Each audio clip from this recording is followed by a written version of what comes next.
America, Japan और Europe से लेकर एशिया तक के देशों की खस्ताहाल होती अर्थव्यवस्था विकासशील देशों के लिए बड़ी आफत बन सकती है। वैसे तो ये कहानी 2 साल पहले कोरोना के साथ ही शुरू हो चुकी थी, लेकिन रूस यूक्रेन युद्ध इस आग में घी का काम कर रहा है। आर्थिक संकट के दौर में अमेरिकी डॉलर चढ़ रहा है, जबकि दूसरी कई करेंसी लगातार लुढ़क रही है। विकासशील या गरीब देशों के सामने अर्थव्यवस्था के मोर्चे पर यह एक बड़ी मुसीबत है, क्योंकि इसका सीधा असर इंपोर्ट और एक्सपोर्ट पर पड़ता है। विशेषज्ञों की माने तो अमेरिका, जापान और यूरोप में आई आर्थिक मंदी का असर अब दुनिया के कई देशों में दिखने लगा है।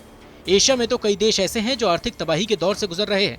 पिछले कुछ सालों में दुनिया की सबसे शक्तिशाली अर्थव्यवस्था अमेरिका में महंगाई चरम पर जा पहुंची है, जबकि दुनिया के तमाम देशों के लिए चढ़ता डॉलर मुसीबत बन गया है।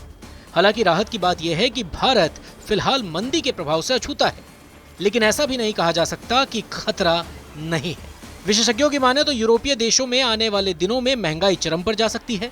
United Kingdom, Austria, Belgium, Cyprus, Finland, France, Germany, Greece, Ireland, Italy, Luxembourg, Malta, Netherland, पुर्तगाल, स्लोवेनिया, स्लोवाकिया और स्पेन वैसे तो समृद्ध देश हैं, लेकिन कोरोना महामारी ने सबको बुरी तरह प्रभावित किया।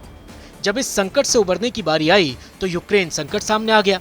अमेरिका ने यूक्रेन का साथ निभाने की कस्में खाई, लेकिन युद्ध के बाद उसने अपने रास्ते अलग कर लिए।